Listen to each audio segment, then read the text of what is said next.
Bonjour, une nouvelle vidéo pour des élèves de première, c'est la question de dérivation. On va notamment dériver un produit. Et on va parler aussi de l'équation d'une tangente à une courbe représentative. En effet, dans cet exercice, on va considérer donc une fonction f définie sur l'intervalle 0 inclus plus l'infini par f de x est égal à x au cube multiplié par racine carrée de x. On a représenté ci-contre sa courbe représentative c, comme vous pouvez la voir ici en vert. Dans un premier temps, donc premièrement, on va calculer f' de x, autrement dit la fonction dérivée de la fonction f, en précisant sur quel intervalle justement la fonction f est dérivable. Deuxièmement, soit t, donc la tangente à c au point d'abscisse 1, il va falloir calculer l'abscisse du point d'intersection de t avec l'axe des abscisses. Alors cette tangente, bien sûr, est représentée en rouge ici, et donc le but, c'est de calculer finalement les coordonnées de ce point d'intersection avec l'axe des abscisses. Allez, je vous laisse chercher un petit peu, vous pouvez appuyer donc sur pause et simplement après, lorsque vous aurez fait les calculs nécessaires pour répondre à ces diverses consignes, vous pourrez lire la suite de cette vidéo.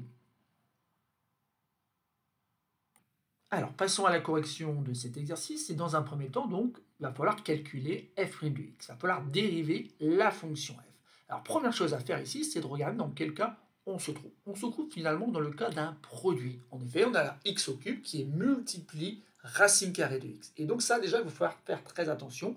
On ne peut pas dériver facilement cette fonction. Ce n'est pas très compliqué, mais il faut se rappeler d'une propriété. La propriété est la suivante.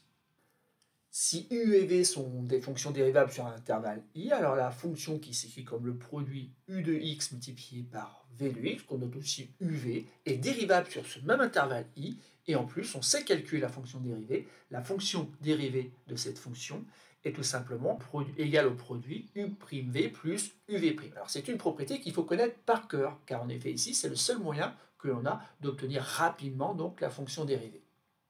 On peut donc écrire ici qu'on a bien donc f de x qui est égal à u de x multiplié par v de x, avec u de x qui est égal donc à la fonction cube, et v de x qui est égal donc à la fonction racine carrée.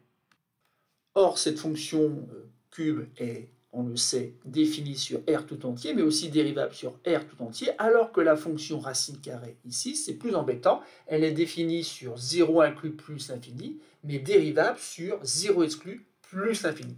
Et donc, il faut se rappeler de cette propriété. Donc, fonction f qui est définie sur 0 inclus plus l'infini, mais qui n'est dérivable que sur 0 exclu plus l'infini. Cette petite chose-là, on la trouve dans les formulaires qui nous permettent donc de connaître les fonctions dérivées des fonctions usuelles. Et donc, je vais pouvoir utiliser cette propriété qui nous donne la fonction dérivée de la fonction racine carrée. Mais je n'oublie pas dans un premier temps de dire que la fonction est bien dérivable sur un intervalle où les deux fonctions u et v sont bien dérivables, c'est-à-dire sur l'intervalle 0 exclu plus l'infini. Ensuite, de quoi a-t-on besoin pour utiliser cette propriété? On a besoin finalement de connaître la dérivée de la fonction u. Et la dérivée de la fonction u, qu'on peut noter u' de x, s'écrit tout simplement 3x au carré. Et de la même façon, v' de x, en utilisant donc ce petit rappel, on obtient 1 sur 2 à racine carrée de x. Et maintenant, on a tout pour réussir le calcul de la fonction dérivée. En effet, f' de x, on obtient en prenant u', c'est-à-dire 3x au carré, et en multipliant donc par v de x, autrement dit racine carrée de x. Et ensuite, on va rajouter uv', autrement dit x au cube, multiplié par 1 sur 2 racine carrée de x. Et donc, ça y est, on a bien obtenu donc f' de x. Ceci dit, on peut s'amuser à essayer d'écrire plus simplement cette expression en remarquant que on n'aime pas trop avoir des racines carrées au dénominateur, et donc on peut se dire que finalement, on peut peut-être multiplier par racine carrée de x en bas et en haut. Et donc, pour ce deuxième terme de la somme, on obtiendrait x au cube multiplié par racine carrée de x sur 2 fois racine carrée de x fois racine carrée de x, qui donne 2x. Et donc, on peut après simplifier, puisqu'en effet, ici, on a x au cube et au dénominateur, on a x. Et là, on peut simplifier en enlevant 1 et l'exposant ici, et en simplifiant donc par x. Finalement, on a du x au carré multiplié par racine carrée de x dans les deux termes en fait, de cette somme. Et donc, si on va jusqu'au bout, on peut se dire que finalement, on peut factoriser par x au carré, facteur de racine carrée de x. Ici, donc, on a 3 fois ce paquet-là, et ici, on a 1 demi. On a 3 plus 1 demi. facteur de x au carré multiplié par racine carrée de x. Donc on obtient au final ici 7 demi de x au carré racine carrée de x. Alors je vous rassure, hein, pour aller plus loin dans cet exercice, il vous suffisait simplement d'avoir une expression de f' de x. Donc vous avez trouvé simplement la première expression, vous pouviez quand même néanmoins répondre à la deuxième consigne. Mais il faut savoir que, bon, en effet, cette expression-là peut se réécrire beaucoup plus simplement sous la forme 7 demi multiplié par x au carré multiplié par racine carrée de x. Alors passons maintenant donc à la deuxième consigne. On va parler maintenant de la tangente qui est représentée ici en rouge, la tangente à la courbe C au point d'abscisse 1.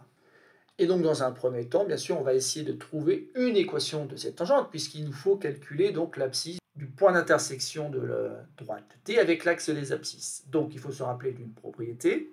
Et cette propriété nous dit tout simplement que la courbe admet une tangente au point d'abscisse petit a qui est donnée donc par une équation. Et cette équation, c'est y égale f' de a, facteur de x moins a, plus f de a. Et comme ici, on s'intéresse donc à la tangente au point d'abscisse 1, on peut dire que la tangente T a pour équation y égale f' de 1, facteur de x moins 1, plus f de 1. Et donc pour utiliser cette propriété, il nous faut connaître donc f de 1. F de 1, quand on remplace assez rapidement, on voit que ça vaut 1. Et d'ailleurs, on peut le vérifier graphiquement. L'image de 1, c'est bien 1. Il nous faut aussi donc f' de 1. Bon, je remplace donc dans la formule qu'on a obtenue tout à l'heure à la première consigne. Et je vois que j'obtiens cette fois-ci 7 demi. Et donc, il ne me reste plus qu'à remplacer. Et j'obtiens dans un premier temps que y égale 7 demi facteur de x moins 1 plus 1, ou encore y égale 7 demi de x moins 7 demi plus 1, soit y égale 7 demi de x moins 5 demi. Alors ici, bien sûr, on retrouve un coefficient directeur pour la droite t qui est égal à 7 demi, mais on s'aperçoit aussi que l'ordonnée à l'origine est négative. C'est plutôt rassurant parce qu'en effet, ici, cette droite rouge doit couper l'axe des ordonnées en moins 5 demi. Donc ça y est, on a obtenu une équation pour la tangente t, mais maintenant, bon, voilà, il nous faut connaître l'abscisse du point d'intersection de cette tangente avec l'axe des abscisses. Et donc pour cela, il faut connaître x lorsque y est égal à 0. Ce qui revient à résoudre cette équation, 7 demi de x moins 5 demi égale 0, ou encore 7 demi de x est égal à 5 demi. Bon, là ici on peut multiplier par exemple par 2 des deux côtés, auquel cas bien sûr on n'a plus le problème des fractions, et on obtient donc 7x égale 5, ou encore x est égal à 5 septièmes. 5 septièmes, c'est un nombre en écriture fractionnaire, alors qui ne s'écrit pas bien avec une virgule, donc c'est pas la peine d'aller chercher une valeur approchée, même si on sait que ce nombre de 5 septièmes, c'est bien un nombre compris entre 0 et 1. Et donc, conclusion, T, la droite T, la tangente à la courbe C, coupe l'axe des abscisses au point d'abscisse 5 septièmes. Voilà, c'est terminé pour ce petit exercice. Il s'agissait d'un exercice où il fallait calculer une fonction dérivée. Alors cette fonction dérivée n'était pas si simple que ça, puisqu'en fait ici on a affaire à un produit, ça arrive assez souvent. Donc faites très attention ici, ce n'est pas aussi simple que de dériver une somme. Et ensuite, toujours pareil, on nous parle de l'équation d'une tangente, c'est assez récurrent dans les exercices de première.